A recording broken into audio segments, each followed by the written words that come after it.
All right, John Selig and Jason Holley, welcome. I'm really excited to talk to you today about this major Hollywood film, The Odyssey, which has already been labeled and has become a blockbuster film. It's doing extremely well at the box office. It's making a big cultural impact, it seems, with a lot of people really excited about it and talking about it. And I know each of you personally through my work in astrology and mythology, and I know that each of you has done significant work with the Odyssey, and that's why I thought you'd be a perfect combination of people to talk about this. What could you tell us about your work and also how what you've done related to the Odyssey? You could start, John, if you'd like. Sure. Hey everyone, I'm John Selig. I write about mythology and psychology and creativity. I was with Gray last week for our discussion. That was a lot of fun. And let's see, I've worked with the Odyssey a ton because I just finished my first book, 12 Ways to Read the Odyssey, which is available for pre-order now and coming out next week sometime. So I have thought about this story so much. I finished the book before I saw the movie. So it's very much about the poem and how to relate to it and embody it and explore it and live in it and hold its questions.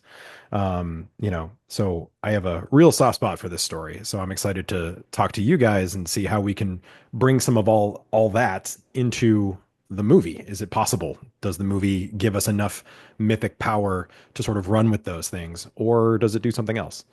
Uh, Awesome.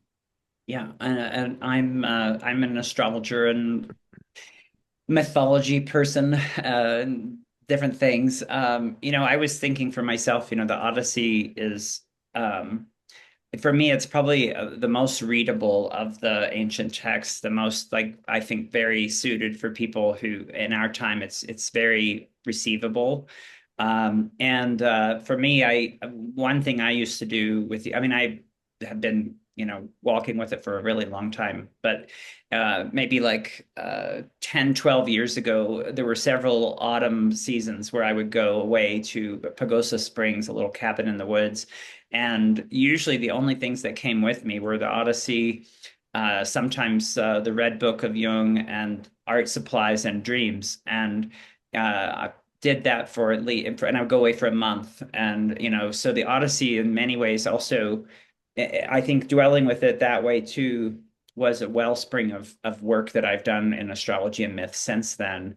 And then I teach it regularly with experiential astrology. So we get in the story, we enact it, we look at the astrology connections, and there are many. We do drama, we do art making. So I've gotten to see interpretations of the Odyssey, other modern interpretations besides this movie, just from people's makings and creatings and reflections. So for me, it's very, very special story for sure. Yeah.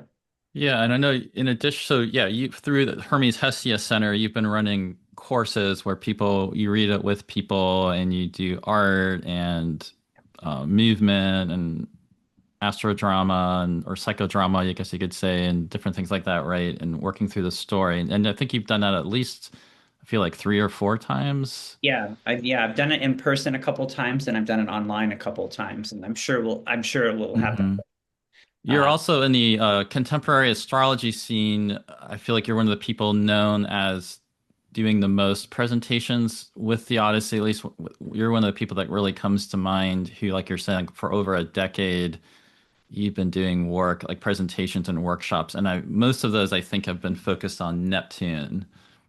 Yeah, Is that that's true. right? Yeah, a lot of them have been looking at particularly the dialectic of Neptune Athena or Poseidon Athena, and thinking about the story. I actually think the Odyssey is one answer to the often posed statement about Poseidon is such an angry god and has all these epithets and ways that don't seem to match the astrological Neptune, that we're given. But for me, the Odyssey is the answer to that. I think you could Yeah. see everything that happens in the Odyssey is so Neptunian. hmm So that's one of my major passions with that. Yeah, you're right. I've done some talks and things at conferences to really. I think it's an education of about Neptune and the dimension of Neptune. Yeah. Mm. And fittingly for that, when John and I did our previous episode, we recorded that on the day that Neptune stationed Oh, retrograde in Aries. And we also noted that we did it the day after the world premiere of the Odyssey that happened in London. That was like a week mm, or and a half before the actual film got released. But mm, so the one thing that's really notable to what's been really accurate about your work there is that when this film is finally having its world premiere, Neptune is stationing in yeah, Aries with the moon applying to a conjunction with Neptune in Aries when the world premiere happens. wow. And one of the things we're going to move away from the astrology, but as I've already gotten going with this, we might as well keep talking about it for a moment. This film, the film is very Saturn Neptune. We're in an incredibly Saturn Neptune dominated time period with a Mm, incredible Saturn Neptune conjunction that happened earlier this year at the beginning of Aries, and that's mm, something that might we might come back later and talk more about the astrology and how mm, this fits in. So one of the things that's so fascinating about this is, of course, like John and I previously talked about, this is such an ancient story. It goes so far back in time. We don't really even know fully how far back in time it goes. It's eventually recorded as an epic poem attributed to Homer. You can talk more about that if y'all would like to, about just like who exactly is Homer, or is Homer more like a multiplicitous collection of rhapsodic poets? But it is coming from a time period of rhapsody, of these rhapsodic poets and epic poetry and singing these songs. And so the rhapsodes were these sowers of songs who were weaving the threads of different stories and different interpretations, into these tapestries of epic poems, really singing the song, in the moment to an audience receiving them. And that weaving and unweaving of these threads of different versions and songs and stories, it's really interesting that at the center of the Odyssey is Penelope, who is weaving and unweaving her tapestry. And I think that's a really interesting frame for how these stories and myths come down through time. The Odyssey is something that has been told and retold many times. There's many versions of the Odyssey that are being woven together in Christopher Nolan's films, such as significantly Virgil's version of it is clearly showing up in a big way. So what we're going to look at today is more than, instead of just like reviewing, we're not really going to be giving like our film review of this. We're going to be giving more of a reception studies perspective and thinking about how has this film been rewoven into this contemporary time period that we're in right now, and how did we feel it's being received, and what's really come across with the film. So we could start with you, John. Just what's some of your impressions now that you've actually seen it and experienced the film? Yeah. So I know I'm not giving a review, but I think it was a pretty good movie, right? Yeah. Now, is it a good myth? I think that's going to be something we talk about a lot today. Um, Myth is one of those words that has an endless pile of definitions, so it might be a fruitless exercise, but I think there is a lot in this movie and there are so many layers to it. The average moviegoer is going to go and see a spectacle and be wowed, right? And that's great. I guess the question I want to ask is this a Trojan horse uh, in its own way, right? Is it containing some deeper meaning that our culture, our moment needs to experience right now in some bigger way? Um, I would love for that to be true. I have inklings that maybe he was pointing to something like that, or just the moment is pointing to something like that. Um, but I also have a lot of questions about that. So I'm excited to unpack that with you guys today because I think there's so much to it that we could be here a while. So all good. How about you, Jason? Well, yeah, I mean, for me, the intriguing question is the reception studies kind of Hmm. question, and maybe just say a little bit about that way of thinking is this notion, right, that we have these symbols, we have these stories that are, that have really immemorial origins, and then they are received into different places and times, right, and so. And when they enter into those different places and times, they take different shapes. And the person who's making the shaping has some conscious intentions usually, but then also it's much more, from my perspective, shaped by the spirit of the times. So if we use Hmm.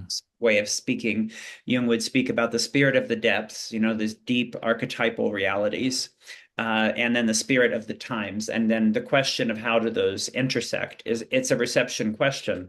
How does this thing take a new shape given the conditions that it's coming into?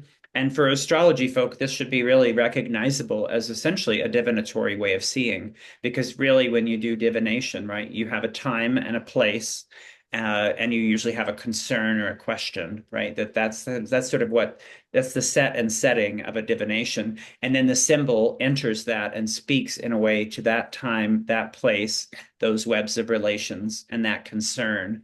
And so it's a really powerful way, and for us, we get to learn about the story in a new way every time it hits a new time and place, and every time it finds a new medium also. So one of the examples that you and I, Ray, had spoken a little bit about was thinking about, you have Homer giving us the Odyssey and the Iliad, around 700, 750 BC. A couple hundred years later, we're going to have the tragedians, the Greek drama emerges, which is an entirely new medium. So for one thing, the medium is going to change what you can do. It's going to subtract things. You're not going to have that private reverie in quite the same way. You become a visual spectator. They can stage things in ways that you didn't necessarily imagine. And so you can achieve things there, but you also lose things. It's always going to be that way. And then also it met the moment. So Euripides, came to mind for us, and as an example of that, right? That Euripides, really reworked many of the different stories that Homer gives, and they met a moment. And the moment in that situation, for instance, was the Peloponnesian Wars, which were the wars between Athens and Sparta. And they were wars that it was truly devastating to both of those places. And Euripides, like a famous example that I think is actually quite relevant to how this current moment of reception is happening, is the play The Trojan Women would be a great example. So when Euripides created this play, which I highly recommend to people, and actually there's an amazing film version on YouTube, like for free, with Katharine Hepburn as Hecuba. Like it's an incredible. That's actually one of my favorite movies of all time. Just so if people want to sort of see this, and so the story that he's focused on is that it's okay, the sack of Troy has happened, and now it's a story told from the perspective of the women who are now going to be enslaved, and their husbands are being killed, and they're all going to be enslaved. An infant, Astyanax, who is the sort of child of Hector and Andromache, and people might remember in the Iliad, there's a super sweet moment with him that happens right in the middle of all that battle. He's going to be killed. This infant is going to be killed. So it's like so he's taking a story that has been told, and he's really emphasizing it, and he's doing something that you can do in a play that you can't do in a poem, which is like give interiority to lots of characters, right? Like let's see it from another perspective. And so it's a really hard film to watch. It's a tragedy. You're watching just like this horrible thing. And at the same time, what had just happened when Euripides staged that play is that there had just been this terrible war crime committed by the Athenians against the people of Melos. The Melians were decidedly neutral, but the Athenians walked in, killed all the men, and enslaved all the women. So you can see how it's connecting the myth to the moment.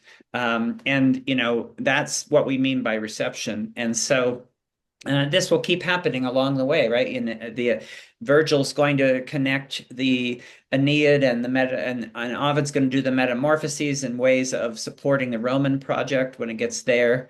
So, and this just keeps on happening along the way.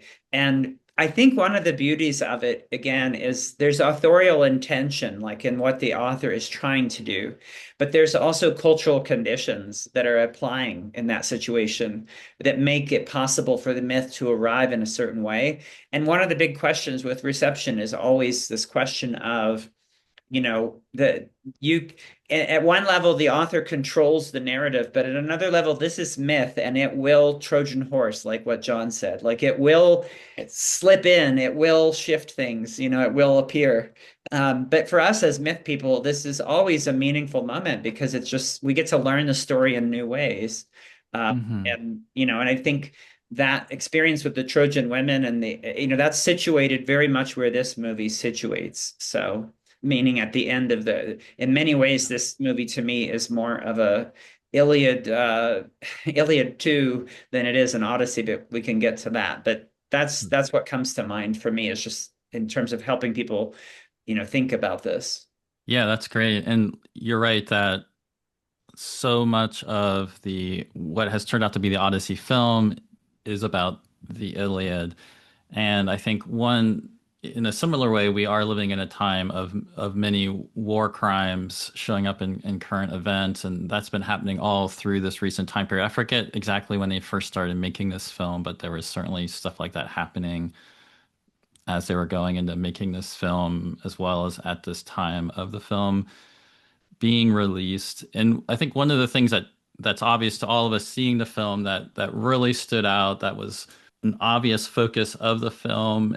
And while it is in the context of the Iliad and the Odyssey, it's not done so overtly, is this Bronze Age collapse focus. Is what are some of the things that stood out to you about the way it's so focused on this Bronze Age collapse? You want to go, Jason? I was surprised. I was actually surprised at Yeah. that contextualization. I didn't I wouldn't have expected that. You know, it's not, you know, that certainly the Bronze Age collapse is not literally narrated in the stories that this is coming from. We don't see any sort of self-consciousness among the characters about what might we be doing, you know, in the end. Hmm. And so I do think it was a really meaningful thing. I guess people know listening will know what the Bronze Age collapse is, but I'm not sure. Yeah, Maybe you should. That would be great to say a little bit about it. Yeah. Hmm. yeah, you know, so one of the things, so the Odyssey is really set in a period of Greece. It's the Mycenaean period. It is the period of palace culture, and it is very sophisticated, and it's a time when actually there was a massive amount of interrelation in the Mediterranean between different cultures. It was also a very literary period. It had its own language, linear A, linear B, that were going on, and it was a really there's a lot of trade going on. It was quite sophisticated and alive, and the Odyssey and the Iliad. Homer, they are set in that period. That's not when it was written, but that's when it's set. And then, for mysterious reasons that aren't fully understood even now, and there's lots of competing explanations, but somehow that all started to degrade. It all started to fall apart, and the Greek culture in particular really lost its sophistication, lost its written language. It moved into what we often call the Dark Age for the in a historical sense that went on for you know about 4 centuries, quite a while. And so you were back to oral storytelling, which had never died, but really that's how this would go. Um, and it's a period that we don't have many records from. So sometimes that's said that nowadays people are looking a lot at climate collapse and how that had a role in the moment. They were looking at the sea peoples, and we'll come back to that because that's literally named in this movie. That there were these mysterious people who were coming and sacking places and just undoing chaos bringers, basically.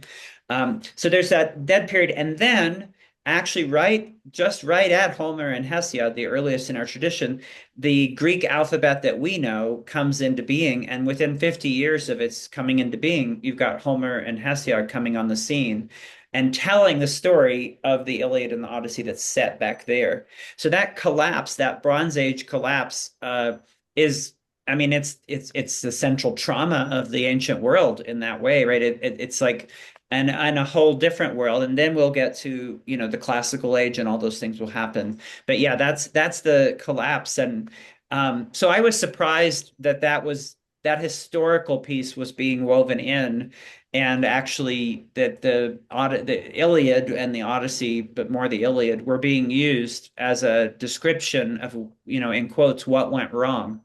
Um, so so I was surprised by that. I have some more thoughts about it, but I'll say it. I think I've said enough at the moment just to give some context for this. Yeah, Um, but that's important that so essentially, and there's other kingdoms. The Egypt is involved there. Is it the Hittites or am I getting so yeah, Hittites? exactly, yeah. And so there are all these really seemingly advanced in different ways civilizations, all these networks, and this great collapse occurs, and then basically Homer is emerging out of those. In Greece, there's like the Dark Ages, and that's what when we're coming out of those Dark Ages, that's where the story appears essentially. And they're telling us of the world that passed, the world that Yeah. was, right? There, Homer's telling us of the world that was, and then Hmm. telling us even further in the sense of, the gods and all of that, like how, Hmm.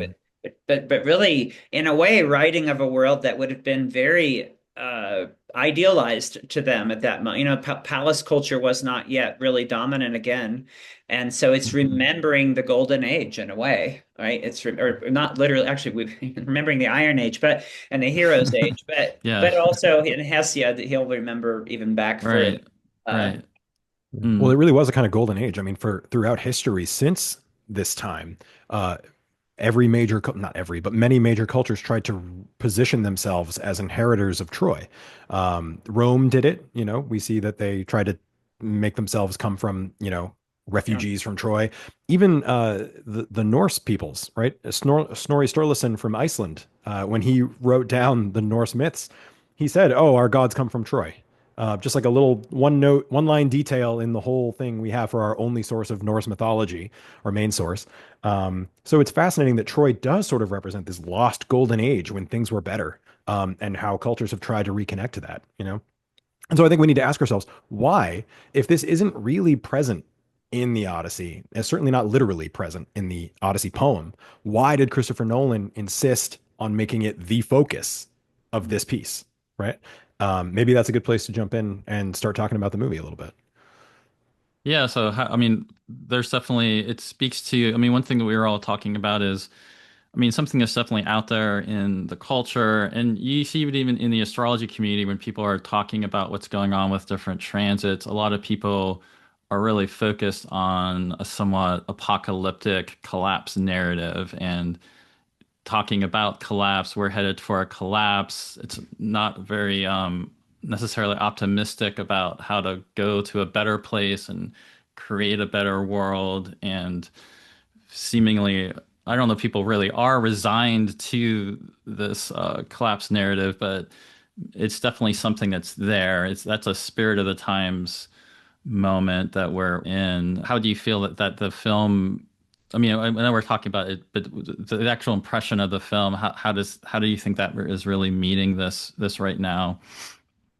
Yeah. Well, to pick up on one of the threads Jason mentioned about how like the tragedians, the dramatists, the plays were a new medium to explore myth in, but it gave you the ability to have a little more interiority. To take that forward into cinema, one of the things that I was trying to get people to think about in one of my presentations was like movies are just inherently a more literal medium, right? You see what is on the screen, right? And of course, there's room for interpretation. And actually, I think Christopher Nolan typically is good at that. He's good at the Hmm. ambiguity. He's good at the layers. He's good at the time jumping, and his movies maybe leave more room for interpretation than most. But inherently, cinema is you watch the same movie 10 times, you always get the same thing. Even the plays weren't quite like that, right? And so there's this move toward the literal, which is actually kind of an interesting commentary on the whole thing anyway, but we'll leave that aside. But I think his reason for including it and featuring it, and maybe even making it the center point for everything, for Odysseus's inner drama, for his quest, for his resolution, if there is one, it definitely seems to be sort of drawing us in to ask questions about this collapse. Is there a way out of it, right? Like, what is the nature of our collapse? Did we do it to ourselves? Modern day people, our culture. I think he's trying to make us face these things and maybe provide pointers to a solution, but I think that's where it gets kind of interesting because I you know, I'd like to hear your thoughts on this, Jason, but I think you're kind of saying like it's like the Iliad too. Like he shows us the problem in spectacular fashion. He makes us face the problem face to face, look it right in the eye, but it doesn't necessarily give us a way back home that we can really relate to or a way forward that we can really embody and carry forward after seeing this story. So it might be an amazing blockbuster, but does it have that sort of therapeutic soul nurturing aspect of myth? That I think is maybe the question that's on the table for us today. Um, Well, Thoughts? of myth and especially of the Odyssey, right? The Odyssey is in many ways, it's a response to the events of the Iliad, and it Hmm. offers what I would think of as a spiritual journey. We use that word Odyssey that way. That's the word we use in our language, and that comes from this man's name, and it has a lot to do with bearing pain. That is the name itself is about suffering. It's ambiguous about whether he's doing the suffering or he's bringing the suffering to others. I think both are present. He notoriously speaks in the middle voice, neither active voice nor passive voice. So he's always kind of acting, but also being acted upon. But the Odyssey to me is a in many ways a psychic medicine to the events of the Iliad, and for me that's not what happened in this film, and that's why I called it Iliad 2. And I think I would start with like so yeah, I agree with you, Gray, that the present moment that we're in, the collapse narrative is alive and well, more so. I mean, I think it's the only narrative I ever hear is that everyting's going to hell. Yeah. Everybody's got their different explanations for Yeah. why hell. But Totally. and they're different, what catastrophe means to them, but the basic thing I see us in is a massive level of that. And I do think the movie is similarly dominated by that notion that like everything has gone away and there will now be no coherence available. And so but the diagnosis is also given in that movie, right? The diagnosis is we've disobeyed Zeus's law, which I Right. remember when you first saw it, you said to me, I think I heard that phrase like 30 times within the Yeah. first 30 minutes or something. Yeah. They're really trying to get that's we want to, yeah, let's go there. So the Xenia, what they're called Zeus's law, obviously the way people write film scripts, and an unfortunate thing that's happened in Hollywood over the years is lots of people have satirized this. It's gotten more and more ridiculous with the way scripts try to make sure you're understanding the plot, the single plot line by just repeating it. But like, yeah, that was hammered almost every scene. Somebody went like, it's Zeus's law. And this, so Xenia is huge. So yeah, Yeah, and go ahead. with what it actually means, I'd like to hear you talk a little more too about what it really what we think it really means back then and how it was actually portrayed in the film and how that relates to all of this. Yeah. Yeah, this is one of the moments where, for me, the exigencies of the moment kill the concept completely and turn it into something else altogether. And what I mean by that is that so Zeus's law is referring to this uh, notion of xenia. Having trouble thinking what to call xenia as a category. But and xenia involves guest host relations and it involves reciprocity. So the movie's definition of xenia is basically do unto others, and they literally say this one time, do unto others as they would do unto you. Well, that's not xenia. That's the golden rule from Christianity. And so this is a great example where, in the interest of accessibility, perhaps, or I don't know the reasons for this, I think what you said is also the reason, but we're given an incredibly simplified version of what this means. It basically just means be nice to strangers, that's your basic job according to this movie, and that they're not being nice, and that's why everything's fallen apart.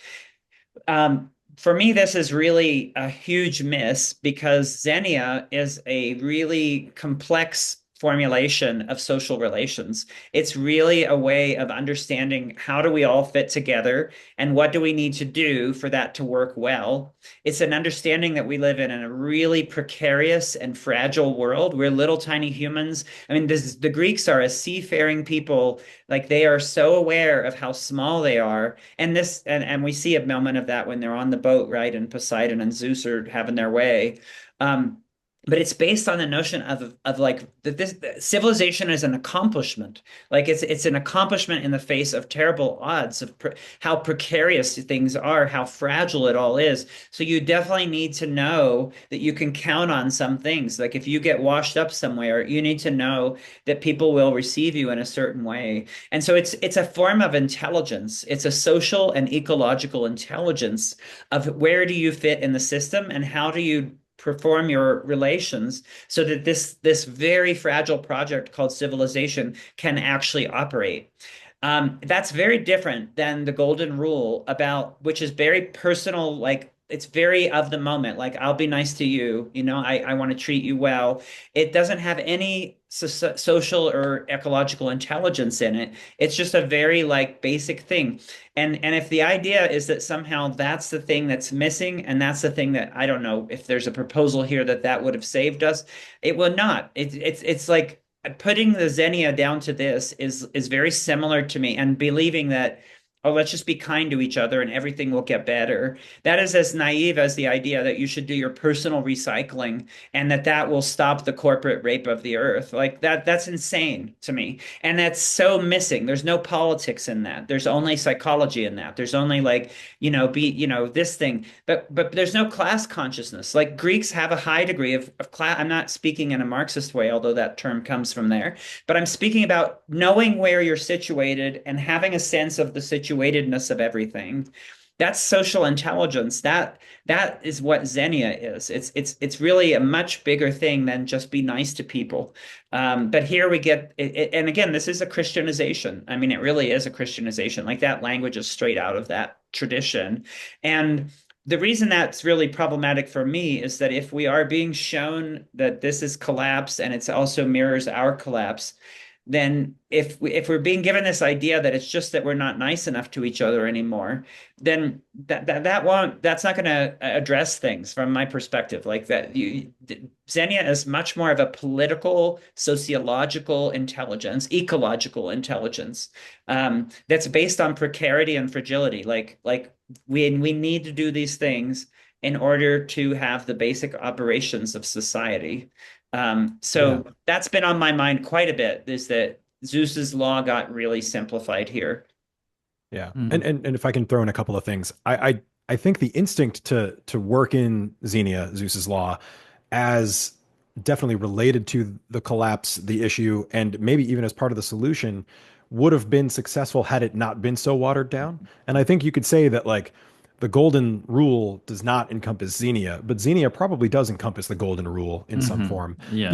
And my focus Yes. on mythology and philosophy, there's like a cosmic aspect to Xenia. I mean, astrologers will understand this. It's sort of a Jupiterian faith in the way things are and co-creating with it and upholding that higher principle. Even evolutionarily, right? They've done studies that show that chimpanzee tribes, the king who gives food freely to children and women and protects people and is not violent runs the tribe for a long time. The king who's violent and controlling gets killed almost immediately. Like this is not just a nice idea from an ancient culture. It really is at the essence of how things work, but we have to co-create with it and uphold it. And I think that's a lot of nuance to cram into a 3 hour movie, but I think Well, but it it wouldn't be if the choice were made. I mean, these are right. Of choices course. No, no, made. I'm not defending it. I do agree with you. It was way watered down and missed the point. But my hope, I guess, is that maybe people will come away and be like, hey, what is Zeus's law? Maybe I'll research that. Mhm. And, if even a few people do that, that's a win, right? Well, Well, unfortunately, they're going to get the same watered down version unless they look really hard. Because Mm. partly, like there's no complexity there was a lot of complexity. Like again, we're back in palace culture, right? So there's complexities to social organization. And they're operating with a complex formulation of their society, which is exactly what I don't think we really have here. I don't think people are thinking in that way. And that's the missing piece for me that is also related to the overall issue with this film for me, which is that like none of the characters have complexities that I can find.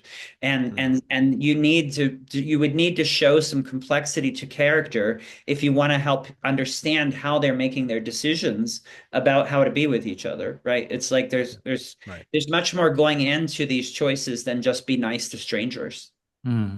Well, and that Absolutely. is so how this does show up is I think it's a lot from the standpoint that which I think relates to what you're saying about the golden rule. So someone just in this case, it's like literally washing ashore, or somebody just shows up, a complete stranger, that you would bring them inside, you would bathe them, you would feed them, you would welcome them, you would take care of them. So that is something that is worked in, and I think audiences would watch and kind of pick up that's what they're talking about with Zeus's law. They also introduce the idea, well, this could be a god in disguise, and which I guess that's got a bit of a sort of like punishment Yeah, Christianization element too. But yeah. that's also worked into like, oh, this, well, you should do this because it could be a god in disguise, which is a little bit lacking that complexity like you're talking about, looking at it more ecologically and sociologically. And another element, which is sort of seems to be the bigger piece, because when we're also talking about these collapse narratives, something that seems very obvious that most audiences are taking in, considering the body of work of Christopher Nolan and the high success and high reception of the Oppenheimer film, which was his last big release, and how that's about the atomic bomb, the nuclear bombs, and dropping the atomic bomb, and Oppenheimer developing it, and then dealing with the repercussions of that. And that is such a huge moment that interestingly has also come into the astrological time period, because there are some things from that time period people are linking to now with what was going on in that World War II era. Actually, the we don't need to get into this, but the Bronze Age collapse has a bunch of stuff going on in that time period that also relates to now, interestingly. So it's all kind of woven together. Um, and in the way that Oppenheimer, what we did there with developing that weapon technology, and what Oppenheimer carries forward with that guilt, and how that's leading to the moment we're in now.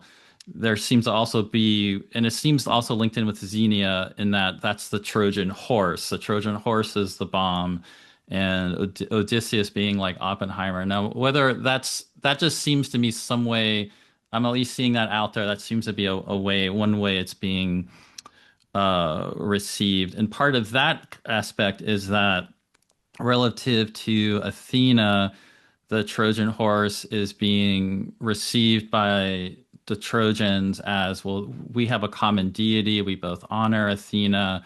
They're leaving, they're offering this. We're going to welcome this gift into our city to in this mutual honoring of her. And then there is the complete devastation and terror of the complete sacking and massacring of the people there, which includes the Athena statue being beheaded, and the actress Zendaya also showing up, in that film at that moment, looking like she's going to also be beheaded, or something to that effect. So yeah, that's how it actually does come across. How do you feel? What any thoughts you all have about just that, in terms of that's to me at least some of the ways that Xenia is showing up as an underlying theme. Yeah, Yeah, go ahead, John. Yeah.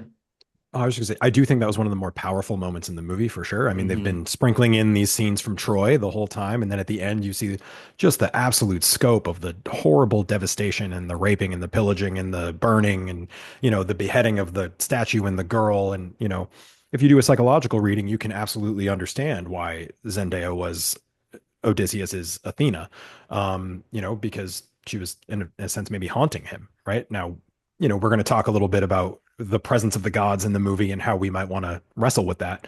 But I just thought that was a super powerful thing, and I think you're right. Like the Xenia itself is not the true Xenia is not strongly represented in this film. But I kind of wonder if it's enough of a if it's not close enough, it's not, but better than nothing. I don't know. Maybe that's a way to look at it. Jason, what do you think? Well, I don't think it's better than nothing, if I'm honest, because I think it is and I don't want to go too much because that's more of much my philosophy, Hmm, but I will that's okay. say that I think that the error is to make things personal rather than political and sociological and ecological. And so this is just a classic moment of doing that, where Yeah. if we'd just be nice to each other, it would all work out. But actually, I don't think that's an operable reality. So I think it's actually a problem because it sets us up to think that, that's the thing. But anyhow, what I would also say is that I'm glad we've gone here to the horse because and to the desecration of the palladium because Yeah. I think that is really I didn't make this link to the Oppenheimer film. I'm not as deep in the oeuvre of this director, but what I could say is that I definitely think it's being set as that moment, like the moment when nothing will ever be the same again.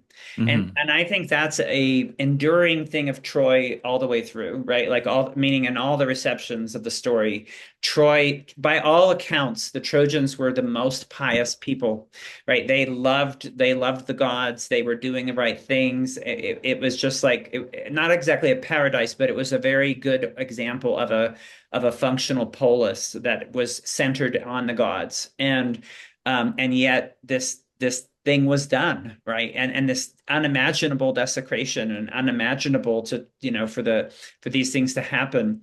And my feeling is that the movie has done a great job of showing that. Yeah. But that's the Iliad. That's the Iliad. And what it has not done is actually done the medicine that the Odyssey represents in response to this situation. Instead, the Odyssey is just more Iliad from like the events are just more battles, more moments, and it actually makes it sound like they're still doing the wrong thing in the Odyssey, like they're still doing that, and that's a real question for me. Like because I think the power of the Odyssey is actually okay. It's never going to be the same again. How do we work with that? Like what do we do with that? The movie offers nothing of that. Like to me, it just leaves us in collapse and a very strange ending that we're going to go and now we're going to go do the medicine in the West with Oceanus. We're going to go do that there. But the Odyssey proposes that all those other scenes are the medicine, that they are actually the way that you do this. And so for me, it's really and I do know some of his movies, and I think they almost always leave us there. Like they're just apocalyptic. Like it's all crime everywhere in Batman, and it's the end of the world with Oppenheimer, and it's just another moment of being told, yeah, we're basically just totally fucked. And I think that is an abuse of the Odyssey in this way. Like I think that is totally not letting the Odyssey be what it actually is. And that's hugely problematic to me because I don't think there's any service done by simply saying, yeah, it's pretty much fucked. I agree with you. But I think the Odyssey itself never comes out and says these things. You have to feel them and interpret them to sort of see what potential medicine there might be. Um, and so are you saying that the way the different Odyssey beats are portrayed in the movie are too narrow? They don't allow for that same wonder, because like obviously the Cyclops scene in the Odyssey poem doesn't tell you, hey, this is Odysseus's war guilt manifested as a monster, or this is his PTSD like, those are Well, I'm valid not. interpretations. I know you're not saying anything that literal, of course, and No. nor would I, but but I'm wondering, like, is there room for that level of openness and interpretation even with what Nolan gives us in the film, or is it just a little too closed down? Because I'm not sure the message is everything is fucked. Because if that was the message, Odysseus wouldn't have made it home, right? And so I'm just wondering if there's a wrinkle, You know, like there's got to be something, and whether it was successful or not, I don't think Nolan was trying to say you're just fucked and that's it. I do think there is something that he was at least trying to point to. Whether or not it's successful, we can talk about. But do you have any sense for that, or do you just think, nah? I'm just curious. And Gray, I'd love to hear your thoughts too. I wouldn't speculate on. I don't really care what Nolan's intention was, but because I don't think that that's really what makes the movie what it is. Mhm. I would say that uh, that that time will tell what people do with these different moments in the story. But what I will say is that so this is kind of goes to the why I think this is also Iliad 2 a little bit, is that this is a very plot focused movie, not a character focused movie. And that is what makes it different than the Odyssey.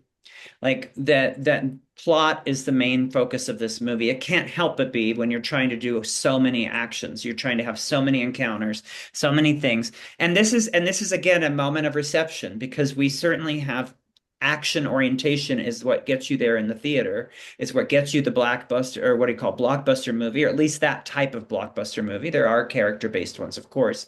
But I think that one of the things that is most difficult about this story for me is that the complexities of the characters are almost all flattened beyond recognition to me. That Odysseus, we don't get the complexity of his psychology. I don't think we see into him. I don't think he's particularly transparent with all of his complexities. He's a complicated man, to use Emily Wilson's thing, or a man of twists and turns, to say Fagel's thing. He's clever, he's hilarious, he's funny, he trolls people. We don't see much of any of that. I know there's No, exceptions yeah. that go, he's been really flattened. Penelope, right? Penelope has a subtle intelligence. Talk about, she has something called metis. She and Odysseus both have something called metis in Greece, which is like a cunning intelligence, a deep wisdom, a deep capacity to play with the structures. Again, we're back to intelligence, which is what's so missing. But this Penelope, I've seen none of that in her. Like we don't see, we don't even understand really what is the sophistication of her trick with the suitors. Helen, Clytemnestra. I don't even know why Clytemnestra had to come in, but we'll stay with Helen.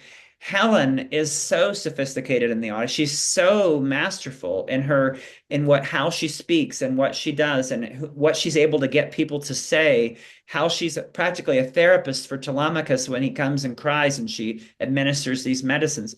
This Helen it barely has a role at all. Is completely flattened, and I would we could just keep going down the line like the flat and the cost of that is that you're not getting a story that is about a personal odyssey or about a maturation. Mhm. You can't, if you don't have character developed, then you can't show how character develops. Like, so instead you get plot, you get, we met this, we met that, we met this, we met that. You get a lot of plot, but not a lot of character and therefore not a lot of soul. And that's different from the Odyssey. Like, that's profoundly different. The Odyssey is slow. It is not fast paced. It is a slow thing. Things get told and retold in different ways. The Iliad has a lot of action, action, action. But the Odyssey is actually much more of an integrative text. It has a whole different thing. And again, that would be such an interesting service to our moment to sort of start with collapse, just like the Odyssey does. Start with collapse and then say, what that's what's in this story is the medicine. But here I think it's been rendered into plot event, monster encounter, monster encounter. Now I'm speaking more strongly than I actually feel this, but I'm just wanting to really clarify this way of thinking about it. I do think there are moments, and I know we're going to talk about them, but I want to name this piece that for me there's just a real miss in terms of what the Odyssey is. It's not just plot. It's not just event, event, event. Hmm.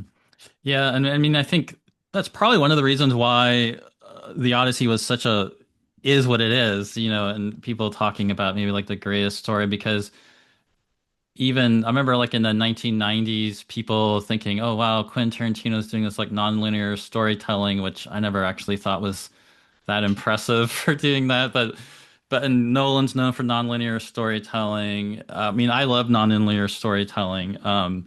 I think it's and I don't know if the Odyssey is really like the one of the first ones we have of it, but it's something that's a really just a fascinating element of the original Odyssey, that it is in this very non-linear way.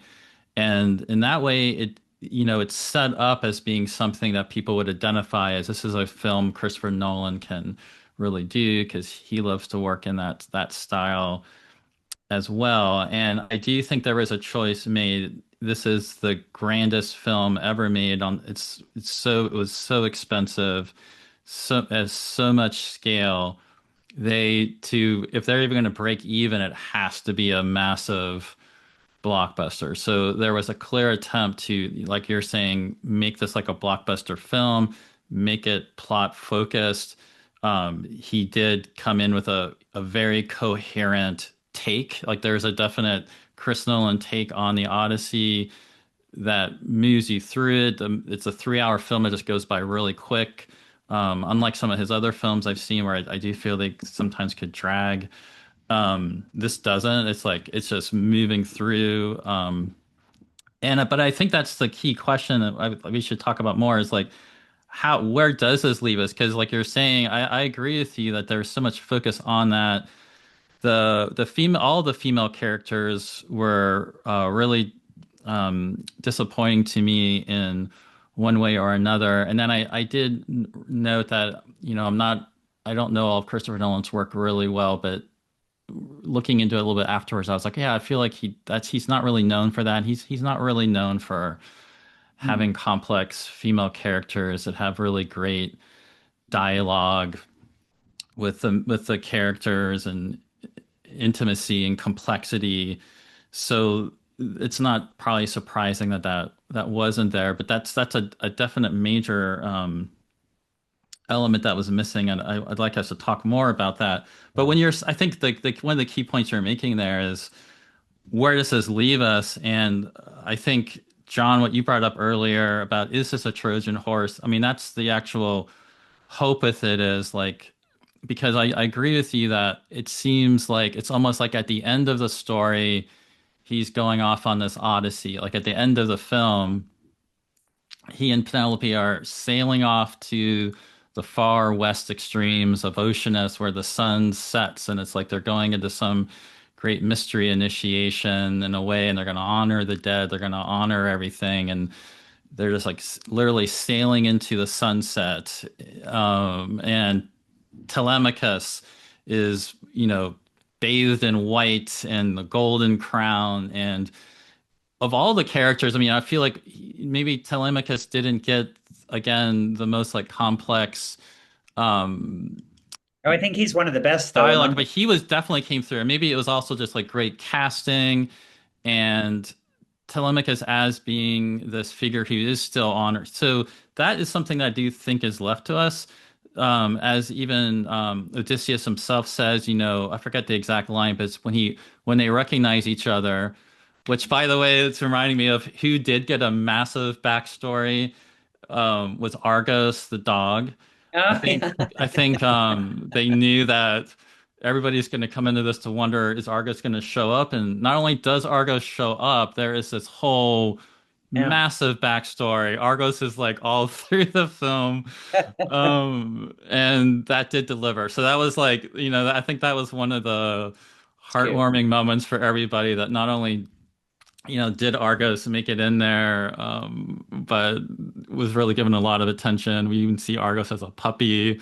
It's kind of amazing. But I think it's right at that moment around there that the Telemachus recognizes him, and they kind of have an exchange. And Odysseus is like, "Well, if he was able to see you, he would see you as a beautiful, wise, honored son." And so Telemachus to be this fatherless character who's growing up feeling abandoned, and there are all these suitors around him who, again, they're really playing up how all of these suitors are not in line with not only offensive in just personal ways of kindness, but they're lacking. They've lost connection to the ecology. They've lost connection to the gods. They're not reading very clear omens and signs.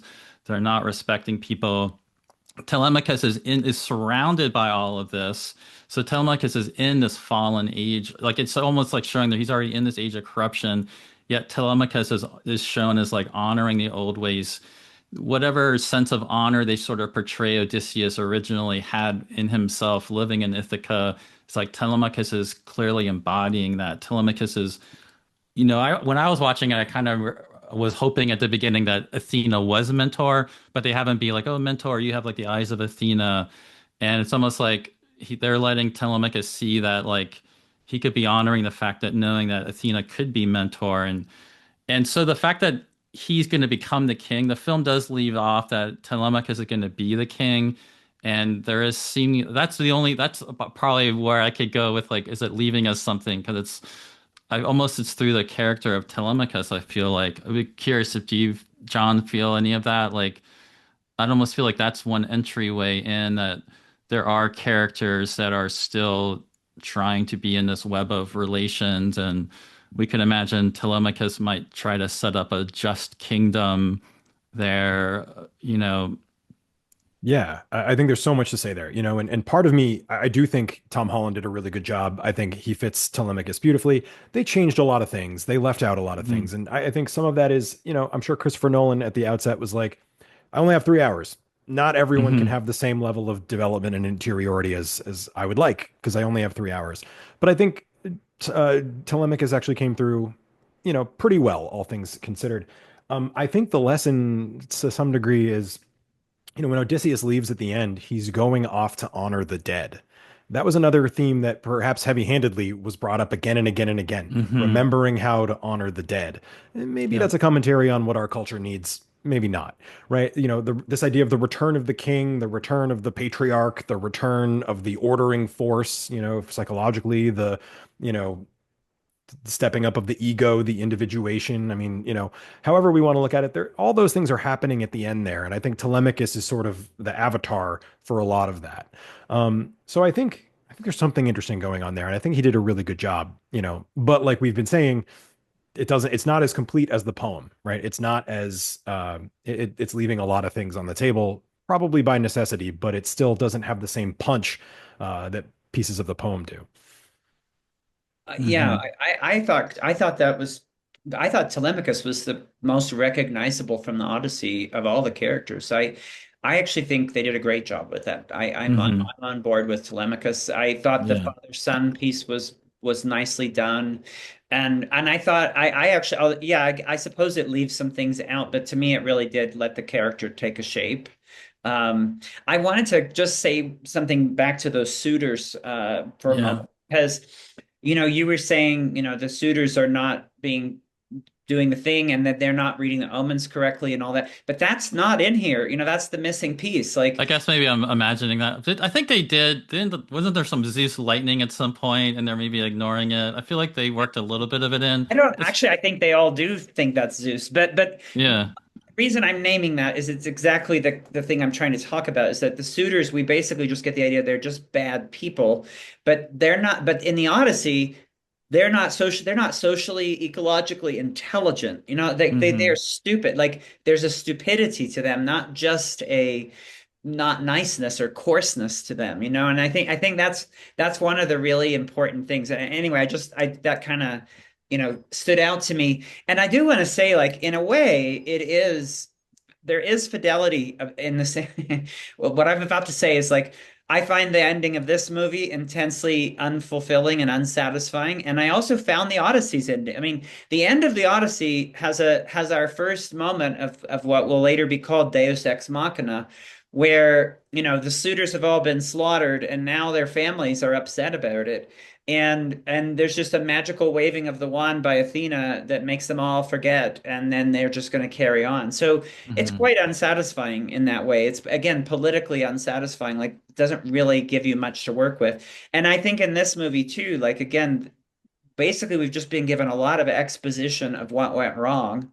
And at the very end, there's a gesture towards what we might do. And I think that, and the gesture is entirely, in sort of cobbled together loosely from other moments in epic, but also invented. And quite unsatisfying. Like, what does it even mean? In fact, you could even see it as a kind of abandonment. Like, when I look at that, I think, yeah, well, that's nice for you. You're going to run off to the sunset after you just ended the whole world. I mean, that would be like Oppenheimer. I don't know what Oppenheimer did. I don't know that story, but I wouldn't call that a particularly pro-social choice. You're going to leave your son who's never had a father, and you're going to be there with him for, a couple of days while you slaughter the suitors, and then you're going to go into exile and leave him on his own. Questions that we might have, but that's for me. So I wanted to go. Can we go back to something John said earlier? Hmm. Because where I saw and the other fidelity that I did feel to the text is the nonlinear storytelling that you said, Gray. Like I think Hmm. that obviously that is this person's genius, this the director, and it was Homer's genius. Like I think nonlinear storytelling, like there are five timelines running at once at some points. Like really, like he's on the island, he's Trojan War, we're in Ithaca, et cetera, et cetera. And it's like that works for me, and that feels so Odyssey. So I would really want to honor that feels so good. Ambiguity is also given sometimes, like Calypso, and whether she's manipulating, whether she is trying to help him, and it just really takes 7 years. I think people watching the movie could come up with many different things, and there are lots of ambiguities in the Odyssey itself that way too. So I did appreciate those. And the other thing I was thinking about is that for me, the the moments where like what I look at it is this way, like the symbol cannot be disciplined by the author. Like the author can do what they want, but the symbol will still find a way to get to you. And I think that's what you're trying to say, John, is that this thing happened and the symbols are here. So they may be able to work their man, they may be able to break the narrative strictures in order to work with you. And I Yeah. think that would be my way of hoping people go with the movie. So what I think about with that is that there are some conjured moments that again are uniquely conjurable by the medium. And so for me, for instance, the Cyclops in the cave, I found that really immersive, really Hmm. powerful, That was really, really well done. really moving, just so evocative. It felt to me like the kind of thing that a person 2 days later might have a dream about. It felt like something they would feel in their heart. It felt like the sympathy they might feel for the Cyclops or for the men. Um, those are like and there were a few tableaux like that, like Cersei changing the animals, right? And redisguising them.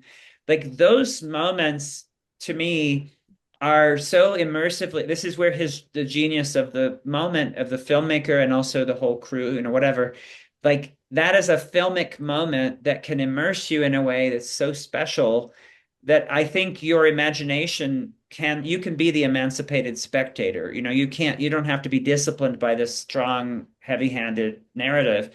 You open up, and I think there are a few of those for sure. For me, those are two of them. I'm sure we all have some, but I just was thinking about like that cave is so conjured, and it'll stay with me, and I've read this story a million times in a million different ways.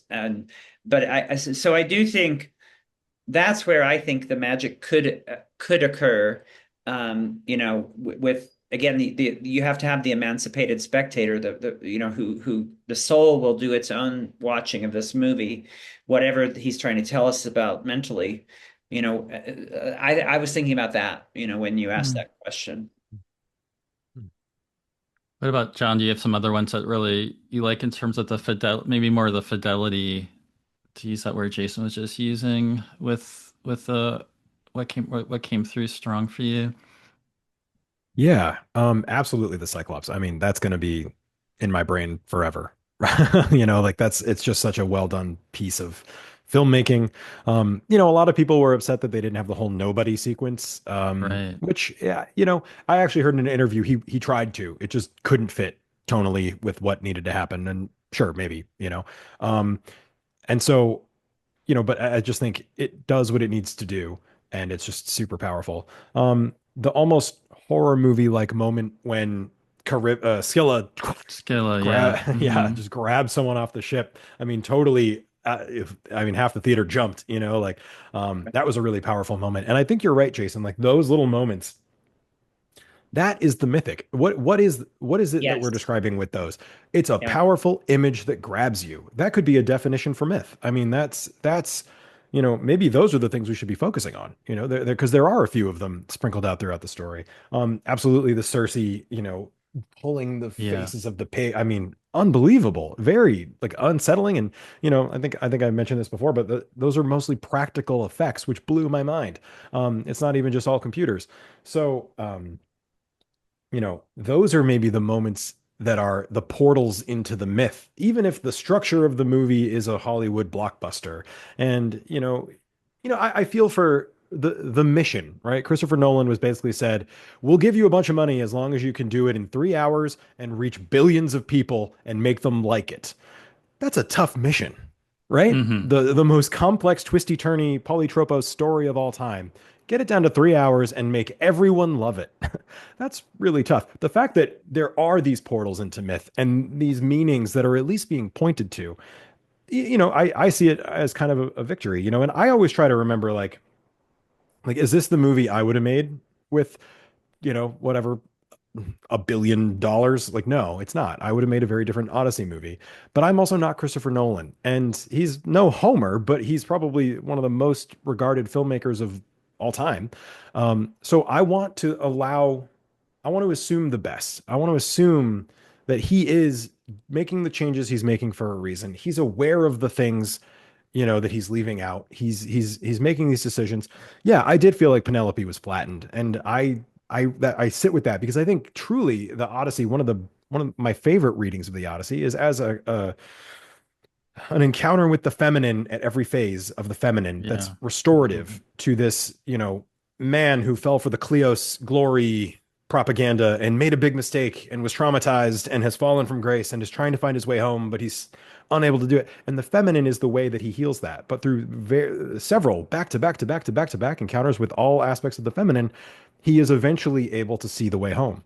Um, but that I wanted more of that. I think I'm just assuming that when he sat down to make the movie, he was like, well, I'm going with this other interpretation. But I don't know. I don't know. Maybe you could have done them all. I agree. Getting into his authorial intentions, which I don't really think are what make those decisions. I think that what makes those decisions is much more what you said earlier about the exigencies of movie production in this cultural moment. Like, and I think I don't want to really speculate about his intentions, and he's notoriously opaque about his intentions. Right. But I think that again, from my perspective, it's not that he made those choices as it is they're sort of circumstantially prescribed. But I would also say that with these moments that we're describing, some of these, really well conjured moments, like they are where something is possible. And you said something really meaningful to me. Like those are moments where he attains the mythic, right? We leave allegory. We leave like you're supposed to understand that this is the collapse and this is Zeus's law. And we leave the like allegory moment and we are in the mythic moment. And I think that immersive quality of those moments is part of what does that. Like where we there's no interpretation being forced on us by those scenes. Yeah. I don't think. A Yeah. little bit with Cersei, but with the Polyphemus scene, I think anybody could walk out of there and have opinions about the Cyclops, have opinions about the men, questions about this, questions about that. It's super open-ended. And even with Cersei, I think it's relatively open-ended. There's a little heavy-handedness, but not much. But it's like to me, that's when you are in mythic modes in some ways, is when it is that what is occurring is you said that it grabs you is a definition of myth. I think I like that. It's like it brings you into a world. And I felt like that moment there was a lot of what I would call world making that happened in those Mhm. little moments. And I honestly didn't feel that the overall world was made well. I didn't feel like we really understood how this all hangs together. But I have those moments for me, those immersive moments feel really they could take you somewhere. Yeah. Yeah, there were Yeah, a absolutely. couple. You go for it, John. It's Oh, fine. sorry, just real quick. I actually think that might be an area that we've been calling a moment of fidelity because that's exactly what Homer does too. We Yeah. have the framing around it, but then all these big mythic hits right in the middle from the mouth of Odysseus in the poem. And it's just like this bam, bam, bam, bam. Like, wow, it's the part we all remember when we come away from the Odyssey. Um, and I think in that sense, Christopher Nolan's choice to sequence it the way he did and have these things as these big mythic moments that pull you in out of the framing narrative almost entirely. That But the that that's pacing, it's a question of pace, right? mm, Because the pacing in the Odyssey, yes, they all happen quickly, but we hear them once told this way, later told to this person, later predicted by Circe, mm, later predicted by Tiresias. And pacing is like a central question. Like yeah, if it's accelerated, you can't achieve the characterological shifts and right, changes that happen. But by the pacing, and that's why I say it's the exigencies of the movie situation, right? Like, and it's the arrogance of choosing to try to do this whole thing in one film. I mean, there's a certain hubris in the choice to try to be that ambitious. right, Because there's no pacing in this movie. Like it's just next, next, next. That's not how you heal from a war. You yeah. don't just do trauma, trauma, trauma, trauma. You have space and time, right? I think the one place where the pacing energy is given is with Calypso. Yeah, Um, that's yeah, I was gonna Yeah. say. Yeah, yeah, yeah. I mean, because when you were talking earlier about how does he heal this, and John, you're bringing up the importance of the female characters in the Odyssey. I think that's a part that did come through in the film because, and I was mentioning y'all earlier, it almost seems like Calypso's functioning as this like psychedelic therapist in a way, because there's this combination of the Lotus Eaters, into that whole sequence, and it's clear she's fallen in love with him, and it's sort of intimated that they probably have this erotic sexual relationship, but that's not really shown though in their relationship. And again, that piece is really completely missing from the story, with the exception of I guess a reunion with Penelope. But Calypso, that seems to be the space where that's really given. And if there is a part in the film where we're really seeing him starting to come to grips with all of this, but it's interesting because it's combined with this Lotus, like a psychedelic in a way. There's like he's forgotten his memory. His memory's coming back. But what I did think worked was her saying at one point, well, it's actually taken you like you weren't able to do this sooner. It's actually taken you 7 years to even get to this point. So that part is kind of named there. And yeah, Calypso's given a little bit more time. Again, it felt like she could have also had a lot more complexity and things going on there. I think a couple of another immersive parts that weren't named. I want to make sure we mention is Circe. I definitely felt like so much was left off there, and it was just like almost like how can we just do this, make a really immersive showing of them being transformed into pigs, and then like immediately move on. But I'm glad that they did make some space for, I think the encounter with the dead was yes, really powerful. Now that was again completely warped.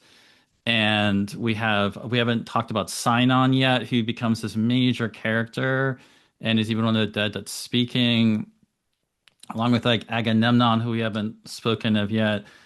But that was really powerful. And another one I thought was really powerful was the sirens. I do Yeah. think the something about that encounter with the sirens, which is a that's an ambitious scene to take on, and we could think about other ways it could have happened. But I think the sirens, the meaning of the sirens, something was transmitted there. I liked the use of the music that they did with it too, which I was then reading how they actually were using really ancient instruments to make the music, which was also a nice touch there. And we did get some. There was I think the sirens came through, and the sirens is another part where that can really, I think that's a real opening of where, and that can get to people like you were saying, Jason, with like showing up in people's dreams. But I yeah, definitely think another one is the dead. And to your point earlier, John, I think one of the main messages here, there is something about the dead, the ancestors, being in relationship to the dead, honoring the ancestors that is coming through. It actually was occurring to me even as we were talking. The author Peter Kingsley wrote this book about C.G. Jung called Catafalque, which is again about like kind of like collapse. And it comes out leading into the pandemic years, and it's sort of situating what Jung was writing about. You know, Jung lived through the atomic bombs and all of that and potential civilizational collapse. But he's really emphasizing, even in that book, the dead. We've lost contact with the ancestors. That's one of the, and even in that book, that's bringing in this collapse idea. Like we need to be in touch with our ancestors and the dead.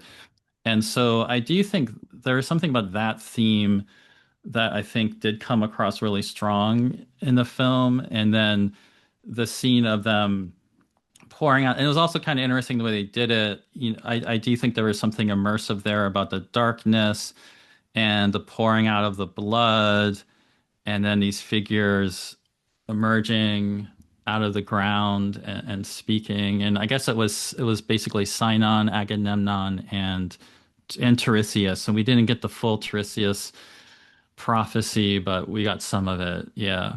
But yeah, anything about that, and as well as Sinon too, because we haven't spoken about Sinon yet, and that's a was an interesting twist and turn that showed up. Yeah, I'll say the sirens, very powerful scene. Again, it's different from how I have often pictured it, but I felt it was successful, and I think that piece of music was used very well, especially when they Hmm. call back to it when he first sees Penelope. That Mm. twisted up my heartstring a little bit. That was a powerful. It's the only two times in the movie they used that piece of music. Um, and so the underworld scene was very interesting to watch. I think Elliot Page's performance was awesome. I think Achilles was not in the movie, Yeah, that was and another thing we haven't talked about. Yeah. but Achilles was kind of in the movie, right? When they say 10 years of rage poured out, that's Yeah, Achilles, right? that And was that's what Achilles. Achilles Yeah. means. And Hmm. that, to me, that felt like presencing that, even if he wasn't literally there. And again, from a cynical movie making standpoint, Agamemnon, Menelaus, Achilles, they're all kind of big, scary dudes. Now, again, that's very small and cynical, but I see why they cut it and instead made Agamemnon more imposing, in sort of like a Batman Darth Vader way, which cinematically was, I thought, pretty compelling. There were a couple of those shots were very powerful. Certainly an odd choice, certainly not historical. I know a lot of people are angry about that, but it's um but I think those were successful. Um, the the the power of the performance of Sinon's underworld uh monologue, I guess. Um, I think it connects a lot of the threads that we've been talking about and sort of shows Odysseus maybe where he's gone wrong if he hadn't already seen it, which hopefully he had, but again, we're all over the place, all over the sequencing, and the pacing is all over, as we said. Um, I was, again, back to the feminine. I was crushed we didn't get to see his mom from the underworld. Because it's such a, I mean, what this is all about, a man relearning how to be a king and how to Yeah. go home and lead. And the answer throughout the entire poem is to connect to the feminine, honor all the gods, honor the dead, and still be Athenian, but do all that other stuff too. He had lost touch with the feminine, and what is a more powerful image of that than meeting your mom in the underworld? Um, and so I felt like it would have been great to see, but it wasn't there. So I don't know. Hmm. Those are I my think thoughts that's on.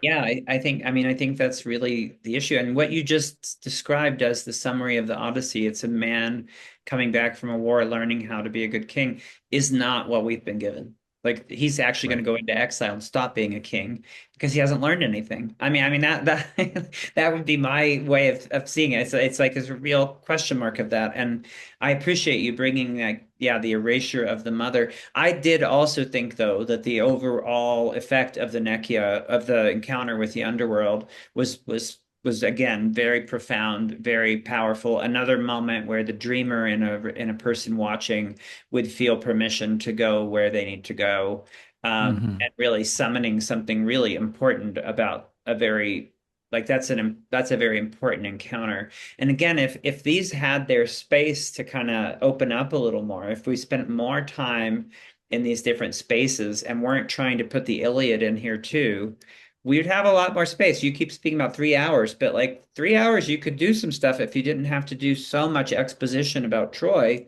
You Yeah. could do the actual Odyssey and you could Yeah. watch him respond, right? This is supposedly a great actor playing Odysseus. You could watch him go through something in response. And again, that's the power of the Odyssey is that we do watch that. We do get to hear about his weeping.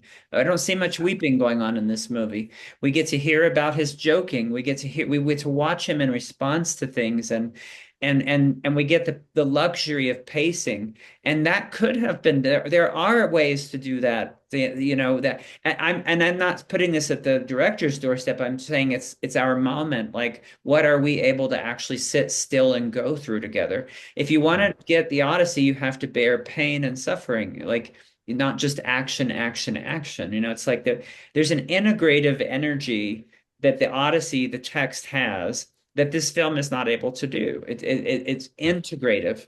And so what we hope for is that these immersive moments, people possibly go places with them that way, you know, but it's Yeah. like for me, that's the just imagine if this was more spacious around a few of these encounters, what might be different, and we'd be seeing more character focused movie, which is what the Odyssey is, character focused, you know. And as you said, it's the feminine. I also want I really appreciate that again we're underlining that, you know, that you're encountering monsters and the feminine, those two things. Like, and both of those things are the things that allow you, if you have been over deployed on monoculture masculine, they allow you to reclaim parts of yourself to experience that. But I did think though, I will say I did think that the Calypso in moments gestured there, you know, Hmm. and Mm. 7 years, you know, we astrologers know that's a Saturn cycle, you know, that's part of a Saturn cycle. It's like there was a gesture towards that. And if you, again, if you imagine if that had been given room to expand a bit, like her conversations, their encounters, that would be a different possible thing. But it's also it's asking it to not be a blockbuster, you know, action film. Yeah. Asking I it to think be that's the something else. tension. Yeah. Yeah. But you were saying about Agamemnon, Gray. I was curious what you were thinking about him. Yeah. Well, I mean, John alluded to it. I mean, so it may be, I know, John, we were talking beforehand about Sinon Well, Sinon. Yeah. and Antinous. I think we could bring them in here in combination with Agamemnon. But that was definitely one of the interesting choices because when you're talking about this journey of the soul that the Odyssey is showing, and somebody going through this whole process to learn how to, deal with all this trauma and guilt from having somebody being part of all this massive war crime, whether or not they would have defined it as a war. I mean, you would have been aware on some level that you had caused this complete, utter desecration and destruction of this civilization, and then returning home from it. And part of that is like you're naming the rage of Achilles is so central, and it's the rage of Achilles, and Agamemnon is also right in there. Agamemnon's this character that's full of rage, full of passion, full of corruption, full of hubris, and that extremity of the hubris and the arrogance and also the passion and the anger that Agamemnon has, and there's also these like juxtaposition of these different characters um, in this film. I mean, I think everybody watching it that grew up in our time period that grew up watching Star Wars films, it's almost impossible to watch those gates opening and almost like the Star Wars fog machine. And here come these troops, and there's this one guy that's taller than everybody else, dressed in black, that's just walking for. I mean, I mean, I don't know how it was so blatantly seeming to be evocative of Darth Vader, and Agamemnon is portrayed as this completely distant, cold, cruel. He's basically a symbol of empire and imperialism, and um, taking everybody, with him into death and massacring, a complete civilization. He barely speaks. I mean, he speaks as a dead person. It's the way he's shot, right? It's just completely framed as like he's just in there as like a symbolism of the empire. I mean, today we would maybe, if we're jumping into contemporary times and like Oppenheimer, it's like the military industrial complex. And so it's interesting that he's one of the few people showing up as a dead speaking. And then there's also Sinon. And I know we were talking earlier, John, you were mentioning there's that interesting thing with them drawing lots to go to war. And yeah, would you say more about that with like, because that brings in Antinous, who's also given a very significant backstory. And then Right. Sinon, who's not even in these stories, but later shows up in Virgil, is given a major role in the film. Yeah, yeah. So just real quickly, well, first I just want to say, if we play with the symbolism for a minute, I think it's Hmm. actually brilliant now that Hmm. you say it, and I got this from what Hmm. you said, but making Agamemnon Darth Vader is a Hmm. way to bridge the symbolism gap to the the people To a watching the modern film. audience. We all know what Right. that is, Because like when we're we know what watching Darth it. Vader, it's the Yeah. heartless empire that just throws thousands of stormtroopers at every problem and doesn't care Hmm. how many die and it Hmm. destroys planets. And Hmm. really it's kind of amazing. Hmm. So I thought that was just a throwaway aesthetic choice, but Yeah. maybe not. So anyway, but yes, Antinous and Sinon. There's a scene in the beginning. Robert Pattinson is Antinous, and a young version of that character draws lots to see if he has to go to war or not. And Odysseus is there because he's the king of Ithaca. Um, young Robert Pattinson's character draws the lot that says you have to go to war, and he quickly tries to trade with the kid next to him, who's like this tiny little farmer's boy, very poor, um, and that's who's played by Elliot Page later on. And so Odysseus sees this and sort of does a trick. So it's he acts as though he sees the treachery. He sees Robert Pattinson's character trying to trade with the farmer's boy because he's a noble and doesn't want to go. And Odysseus says that he's doing the opposite. So it's a trick. It's a trick that, for whatever reason, he maybe to save face for the noble family, maybe because he doesn't want someone treacherous to come with him to war, but Odysseus takes Sinon, the little farmer's kid, and lets Robert Pattinson's character, Antinous, not go to war, right? So sorry, explain that in a confusing way, but a lot of names flying around. So that's a trick that brings Sinon into the war. Later, Sinon is the one who Odysseus tells, says, "Hey, bring the horse to the Trojans. We're giving them a gift." And he never tells them that it's a trap. So Sinon actually genuinely believes the horse is a gift, and he gets killed for it anyway. And so, in two ways, Odysseus's tricks are responsible for Sinon's death, and we hear about that in his monologue from the underworld. But it's a really interesting thing because I think there's a way you can look at this. People talk about patriarchy all the time, right? It's a complex, nuanced, messy thing, very much. One way to read this is that the noble kid, the son of the patriarchy, says, "I'm not doing it." And so what happens? This kid who wasn't supposed to go to war gets sent to war and then gets killed for it, right? So there's Hmm. this masculine patriarchal, abdicating of duty. And then things fill in that maybe they shouldn't have, and then they get killed, right? And so I think there's many ways you can read that as part of the culture, as part of what's been being discussed, Hmm. as part of what maybe Nolan is trying to poke at. Again, good point, Jason. I shouldn't assume the author's intent, but it's certainly very fascinating some of the choices he made, some of the changes he had to bend over backwards to get this character arc in here. Why is he giving Antinous so much backstory? Why is he pulling from Virgil? Why is he casting the people he's casting? Like, I think there is a method to the madness, and I think it's leading to some interesting questions. Well, I agree with you that regardless of his intention, I think there is a reception. People, if they think about what happened in those drawing of lots and what the lot of Sinon, there's actually a lot of rich symbolism, and that's what you just described about sons and children of noble families in a modern context. not going to war and people sending people off to war. I mean, that is completely a moment, we've been in and we're in right now. And I think that's a way that this film is being received. And so I think that's definitely there. So yeah, I appreciate you going through that because and I think that also then goes with the way Agamemnon is portrayed, and we're like the Darth Vader Empire. Um, I mean, Odysseus is like getting down on his knees. I don't feel like that's their relationship totally in any actual telling. Like in this, like Odysseus sees Agamemnon, he's like getting down on his knees, like my lord. I don't feel like he's really crafty and cunning, the actual Odysseus, right? I mean, that's again where we don't really see Yeah, In I the mean, real we don't again, story, see he the we don't pretends to see be the crazy complexity. Yeah. to get away from him, you know? uh, Yeah. it's like it's not much characterization of Yeah. Odysseus. Yeah. Yeah. Odysseus would have a way of simultaneously bowing and saying "my lord" and also trolling him at the same Yeah, time. exactly. That's That's it. that, That is that it.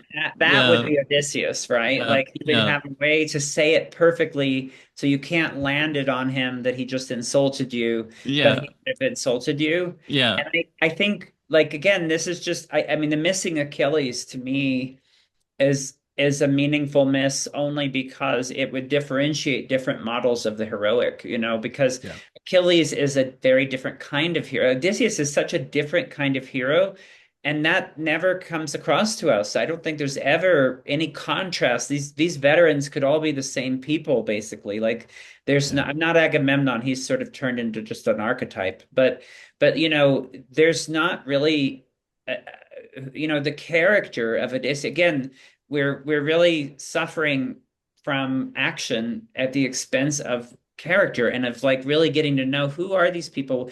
And that's why I found it very curious that the person whose motivations and backstory I know the most about are Antinous, like who is really, he's the lead bad suitor in the Odyssey, but he isn't, and some of this backstory is conjured entirely, like it is nowhere in the classical tradition.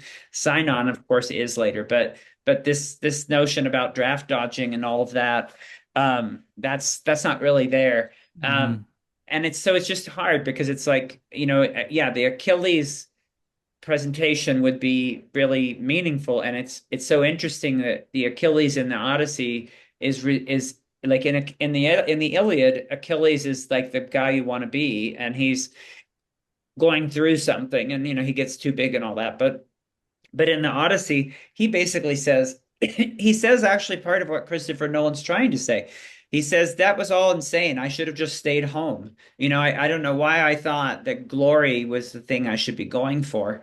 Yeah. Um, so, again, I think a big part of this is that trying to tell the Iliad and the Odyssey at the same time has basically really drained the Odyssey of much of its magical possibilities.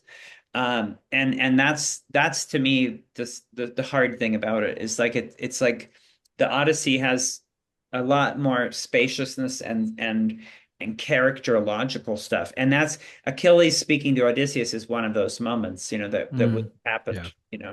Yeah, So it's truly a hinge for the whole story, the whole culture. I mean, it's you can't overstate how important Achilles, the star of the Iliad, the hero of Kleos, glory manifested, says none of it was worth it. Live life now because being dead sucks. Glory yeah. means nothing. Like it's just such a powerful thing, and we do miss it. And I think it's I've been sort of defending, sort of questioning, some of the choices Nolan made for the movie, but I do think this one is a miss because I think it would have emphasized what seems to be his own position, right? It would have Yeah, I made, mean, yeah. it's So a I'm with little you. bit the arrogance of the choice. Like I'm like, why didn't you trust the Odyssey and just tell the Odyssey? It would have gotten your job done. Like, that's a thing Yeah. I feel. I mean, again, whatever, And but another, he's collapsed them and actually taken out the parts of the Odyssey that would actually yeah. do the work. Yeah.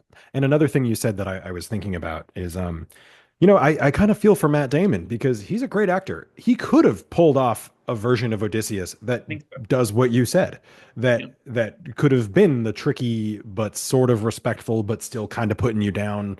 version. of the character. He could have done that. I've seen him do similar things. I believe he probably could have. But he just wasn't given. He's given too short a leash. Something like And that. and if and that is why, if that's true, right? If the Odysseus character is flattened, then you're not in the Odyssey. You're somewhere Mhm. else. You're doing something else, because the entire thing is the development of this man and his journey. It's a journey of somebody. I don't think there's any sense here of a journey, or like a spiritual journey.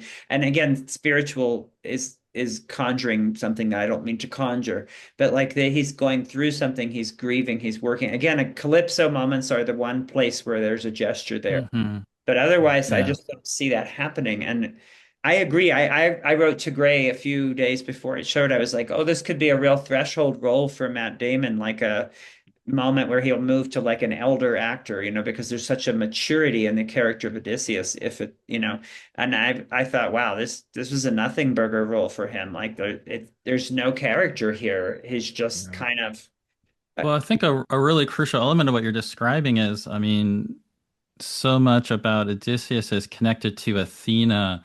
And again, we'll never know what Zendaya could have done with that part, because I feel like if when you were just saying given nothing, I feel like the person that was literally given almost nothing was Zendaya. And because I knew Athena was going to be in the film, now I do think this would be it's a tough project to take on, to write that dialogue between Athena and Odysseus. And then you also, but when we were talking about how could something translate forward through a medium, I do think the medium of film and the perspective we can get, there could have actually been a really fascinating bantering dialogue, really complex interactions going on between Athena and Odysseus. And that connection of Athena and Odysseus, I mean, she is like a personal daimon. She's like a, almost later on, much later on in tradition, the famous Platonic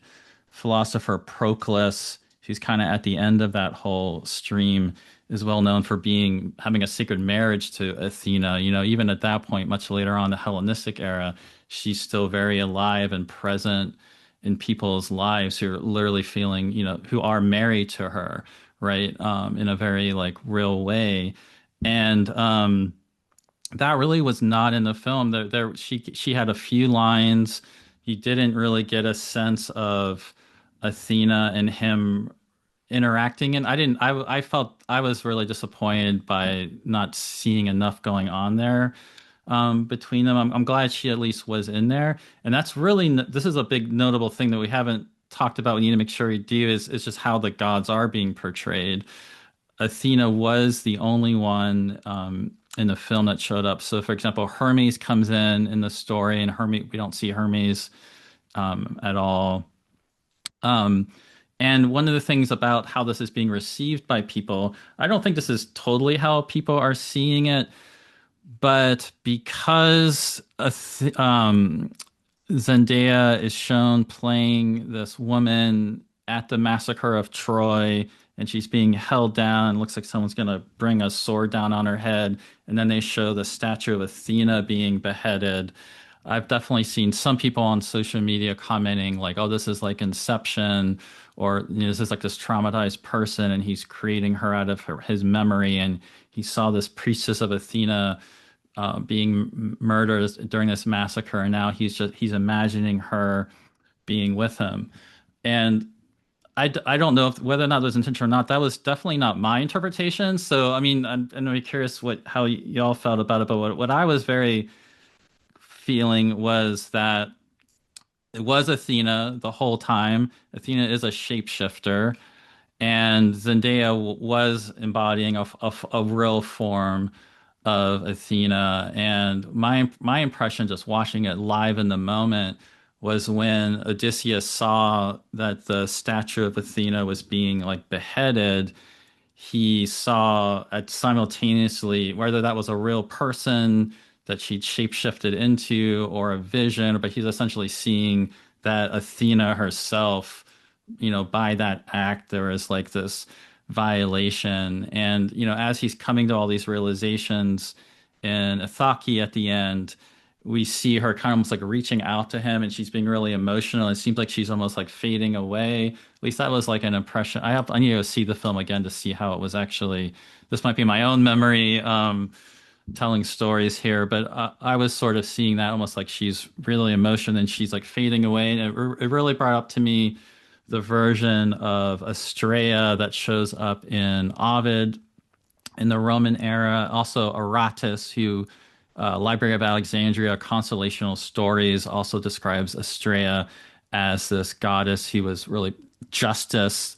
She's present with humans during the Golden Age, and as humans become more and more corrupt, she's staying with them while the other gods are abandoning them. And by the time we move from the Bronze Age to the Iron Age, which is literally what the film is showing, she decides to leave because she's had enough. And she's like, I'm done with you, and I'm also now going to abandon you. And the gods are no longer walking amongst the people, which would have been like the golden age, and we're all walking and interacting together. So it almost made me wonder if there was like a level of interpretation of that being like that transition of her, leaving. Otherwise, the gods are shown as very much natural forces. So Zeus is speaking through lightning, and Zeus is speaking through thunder, and Poseidon is speaking through storms at sea. So yeah, I mean, there's a lot there to respond to, but any of that y'all would like to respond to, be interested to hear your thoughts on it. Yeah. I mean, the moment you described with Athena, with the statue and the decapitation, was very powerful. Whichever one of those interpretations or another one you go with, I Hmm. felt that moment, and that was a big whoa moment for me. Um, and I like that it's you can take it either way. I do think you can read it as psychological or all in his head to some degree, but that doesn't mean Athena is not a presence. I think my and again, I'm bringing a lot of baggage to all this because I study mythology semi-professionally, but like I think my read of the gods is that they are presences and patterns that are not always literal. They're not always clear. They're not always people with a big beard throwing lightning bolts at you, right? And so I think if you come in holding the gods that way, there's room for them to be in this story. Zeus talks to Calypso through thunder, and she seems to understand. Hmm. Poseidon is the whole damn film, really. And so the gods are there, but they're not there in like a literal sense where Poseidon is played by Liam Neeson with a tidal wave beard, right? And so I think that's good.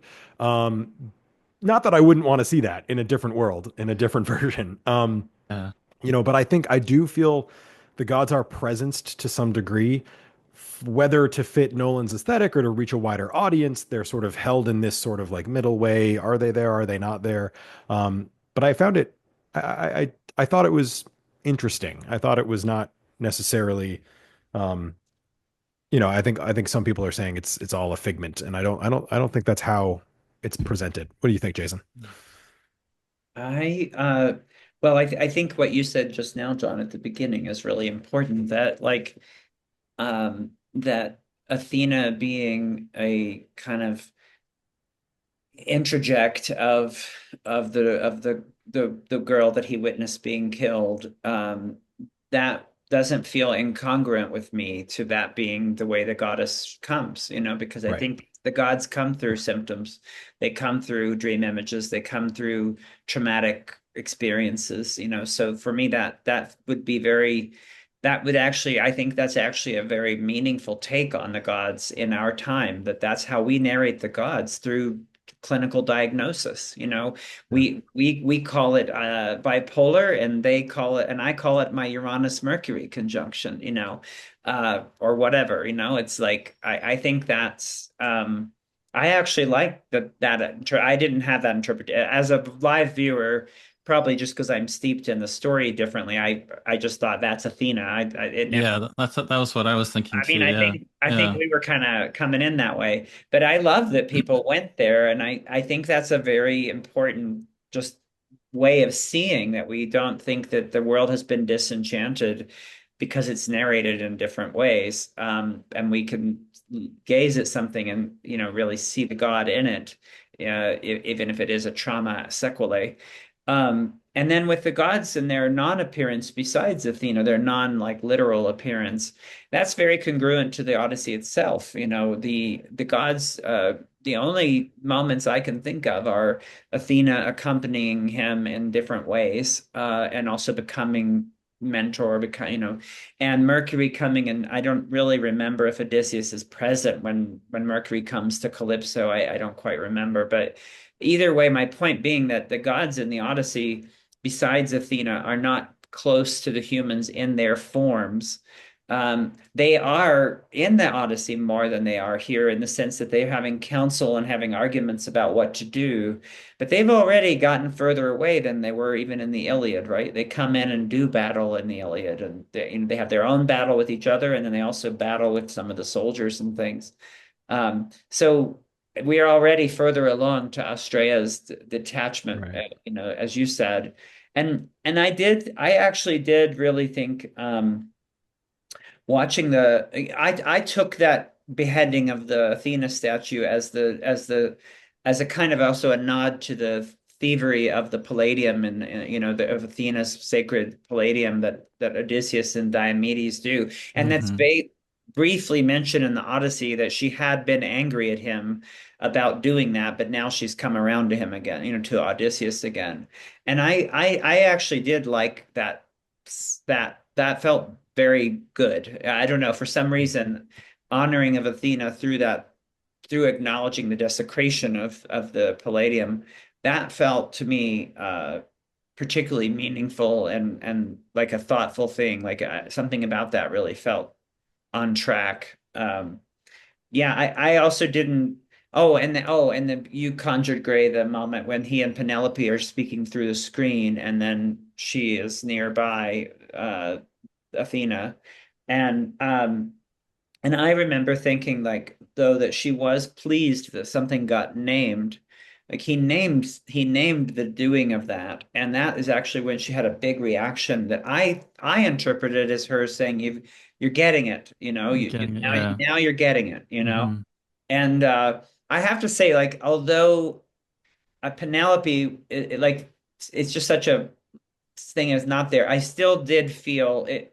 That's one of my favorite moments in the Odyssey is the interview between Odysseus and Penelope, because you get to watch this incredibly subtle conversation where they're both dropping all kinds of things, knowing the other. I know that you know that I know that like, and it's so intelligent, and I didn't, they're not going to get there because of the lack of characterization, but I did actually think they did achieve something with that talk between the screen. There was something Yeah. in that yeah, the homecoming moment there and the homecoming moment with Telemachus, they did land for me in some meaningful way. Yeah. The Yeah. Nostos. After all, this is a Nostos story, right? This is a homecoming story. Yeah. So I did feel something with those. I can, yeah, feel that still. So, I mean, we've been talking a lot about this, but I mean, one of the things we initially were coming to talk about was, did they really get this mythic quality across, or more of like the transcendent spectacle? I kind of feel like we've been a little more on the transcendent spectacle side of things at times, but I'm also feeling that there has been some mythic quality that did get across. So, I mean, one thing to also think about is what are some ideas, just from both of your work with mythology and how to ensoul your own life with it. What are some ways you think people watching this and experiencing this can really ensoul their own life? I mean, one thing could obviously be to read the Odyssey and perhaps engage with works that y'all both do to really get into it deeper. That's always just, but even just having seen the film, what would be anything that y'all could offer about how people could ensoul their experience of it? I would say I do think, be the emancipated spectator, and Hmm.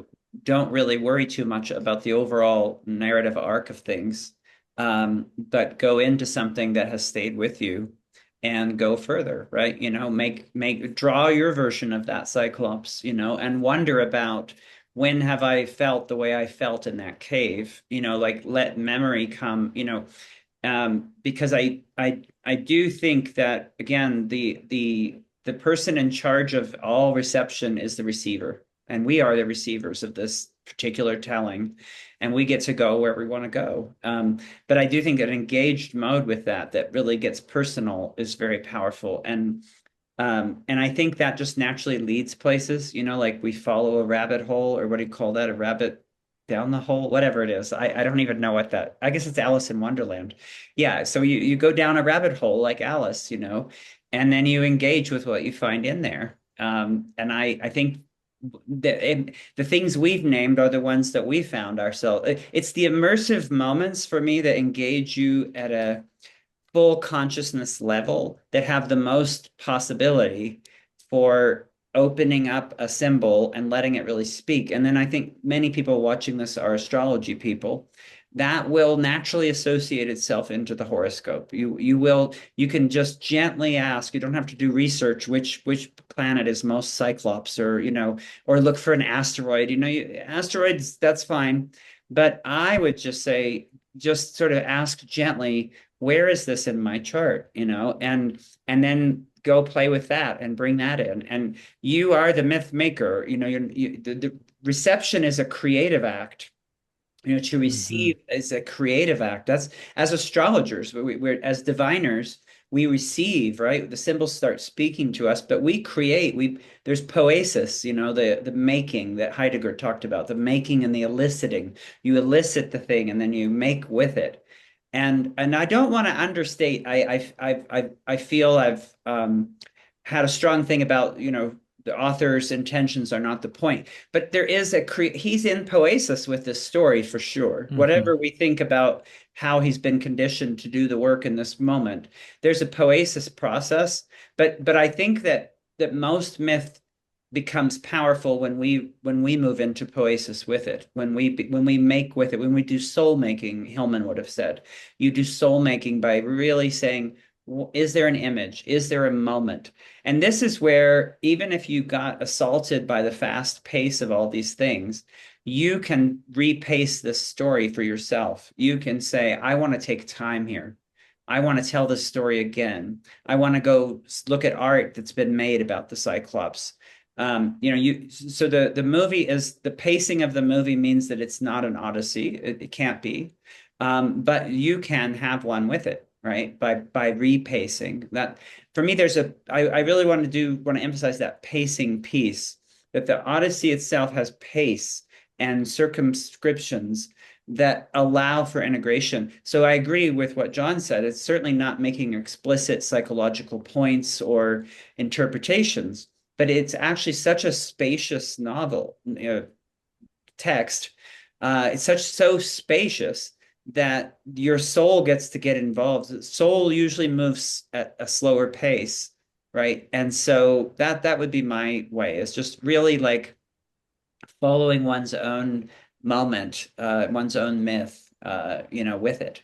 And it does have a lot of possibility for that. I would never say that it's a bad thing that this happened. I think it's a possibilities are always there to dream. And we've done some dreaming together today that I hadn't thought about. And I think talking about it with other people is also really Hmm. a very powerful way.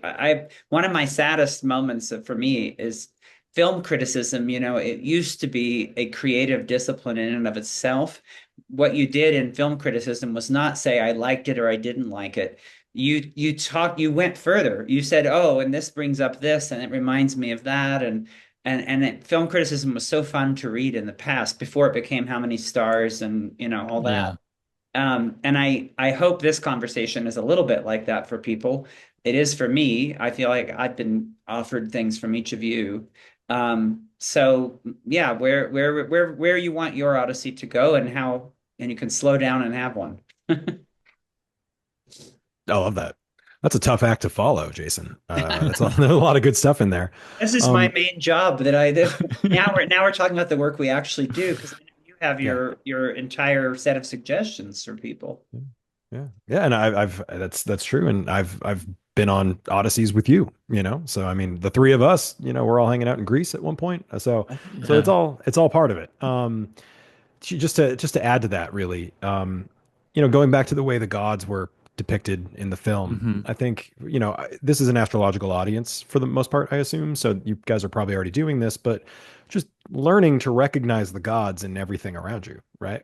However you define that word, and it's a slippery word, right? But they're there. The patterns, the forces, the moments, the insights, the emotions, sensations, they're all there, right? And so holding that idea of the gods being all around you and holding it in whatever way you need to is really powerful. When engaging with a myth, especially the Odyssey, but any myth, and maybe even the movie, when you see an image that entices you, ask, what does it mean? Ask, why does it mean that? And then if it makes you feel something, where am I feeling that? Right. And then when you start to get an insight, say, what else might this be? Who else might be present? Those questions almost sound obvious, but I think playing with them and trying things, you know, like for the Cyclops, it's a very important detail in this story that the Cyclops is a son of Poseidon. What does that mean? Why is he a son of Poseidon? There's no myth where Poseidon hooks up with a one-eyed lady. So why? Why did they go out of their way to make this monster a child of Poseidon? That must mean something. So feel into that, wonder, explore, question. Um, you know, and then see what comes of that. That can be another gateway in, kind of like we were talking about before. Um, so yeah, you know, and I hope the movie does open some things up for people. Perhaps tragically, you know, Jason, you've been saying it's like the Iliad too. The Iliad is this story of grandiosity and Kleos and just the most. And then what is the Odyssey but the biggest, most expensive movie of all time, shot on the literal biggest film there is and the biggest, heaviest cameras there are. I mean, everything about this movie is extreme. And so it is almost like a Kleos kind of thing. So it's kind of an interesting parallel since, you know, I think you and I might look at the Odyssey as sort of an antidote to a Kleos forward mindset. So it's kind of interesting to see that happening too. But the one thing I will say is that, you know, this movie is getting millions, if not billions of people all in one place having a felt experience of myth. And, you know, that is something that our culture has largely lost. And so I'm kind of hopeful that this could be the beginning of a renaissance of, you know, group experiences of mythic things. I mean, that would be great. Let's. Can I add one thing? One of the things I just want to name again, so that we can break free of the unreliable narrator, Christopher Nolan, who, by the way, being an unreliable narrator is very It's perfect. Yeah. on Yeah. brand for the Odyssey. Um, but one of the things that I think is important to say is we've kind of been letting this formulation be true that somehow the destruction of Troy was the but you know, there's another way to look at this story that that was exactly the right thing that Troy came down, right? And that's I think a really important piece, and that's certainly how the Greeks in the story are holding that this is that they are fated to do these things, that they must do these things. It's not like they just forgot the rules. They were actually following certain rules, right? Achilles has a massive conversation with himself about should I or shouldn't I, right? He's most of the Iliad, he's just on a beach trying to decide whether to go home or whether to fulfill his kleos, right? Whether to do that. And and in many ways it's just right? The story can be seen as like here's this walled city. Well, anytime you build walls, the barbarians are coming. That's a psychic physics. Like if you put up the walls, you put up you summon the barbarians. So I just want to say, like, we've been inside this frame that this was that this was the end of all relatedness and all that. But actually, there are many ways to work with a myth. There's always multiple speakings that can happen, and multiple ways it could be meaningful. And so it may also be just right that Troy fell and very necessary for the evolution of consciousness, not just a terrible thing that meant everything was collapsing, or it did mean collapse, but that's not necessarily it wasn't the end of the story, was it? Right? Like you have 300 years of the Dark Ages, and then another thing came. So I just want to kind of help us get past this heavy-handed Yeah. narrative structure that is being made here, and remember that there's something and there are always so many ways that we can go. Again, we have to emancipate ourselves and give ourselves the freedom to go where we want to go with it. That's Hmm. maybe the best answer to your initial question, Gray. Like what can you take away from this? Yeah. It's don't assume anything, right? Once you think you've nailed down the meaning, you've pinned the butterfly, Yeah. and that isn't always Hmm. right. You need to let it fly and Hmm. experience it, So I think that's Hmm. great. Yeah. Yeah, that's great. I like also what you were talking about with just the fact that this film has gathered all these people and people are going into theaters to experience it together. It's opening up this really ancient story. And we've been in a time period with film where it's been this endless recycling of not the almost like the unmythic, these modern versions of like superhero or Star Wars films. And there's been this, I mean, the industry's just kind of fallen apart with like recycling not even very compelling stories to begin with. So it's also kind of interesting if somehow this opens up because like this is a traditional thing, like you're naming all through time, Euripides into the Roman era, like Ovid, Virgil. I mean, these stories have always, it'd be interesting if somehow a success of this opens up some return to going back to some of these more ancient stories. But just to sort of vivify what y'all were just talking about, I think that's to me how the really important thing is taking in the film, whether or not you've actually read the Odyssey, whatever image does really speak out to you, like just really take in afterwards, what did really come through strongly. You don't have to know why. It's more just holding that and thinking about it. Even if you are critical of your art making abilities, making art or doing something creative and, letting a whole process open up because there is a Trojan horse here of very ancient patterns and gods and all sorts of content that's still coming through the film, no matter what form it's in. It is kind of like the shape shifting of Athena or Metis having been swallowed by Hollywood in a way, but she's still there and yeah, so I really like what y'all are saying about not insisting on what it means and just seeing where it leads you. And then, yeah, reading the Odyssey, reading the Iliad, and really going in with more people like John. You have like your book that's out there, and Jason, you have courses, and I think you probably have classes or webinars on your website also about the Odyssey. I'm sure that people, if people want to watch that, so and read the book, and so yeah, hopefully it'll that you can go on your I mean I think that the thing about this would be like yeah can it open up people going on their own odysseys and like Athena in a way being the companion of that personal odyssey. Yeah. I love that. That's true. Trust the Odyssey. Even if you don't fully trust Christopher Nolan, trust the Odyssey. And it's okay if you don't understand it up here yet. Right, Um, absolutely. Two quick questions. Did you guys hear all the thunder happening behind me? Zeus was talking to us while No. this was being recorded. Um, Wow. so that was a cool moment while we were talking about Xenia. And yeah.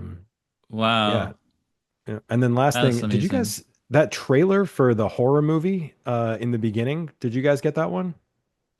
I don't think so. I don't know. It was called Not Other sure. Mommy. It was Oh yes, absolutely terrifying. I did see So that.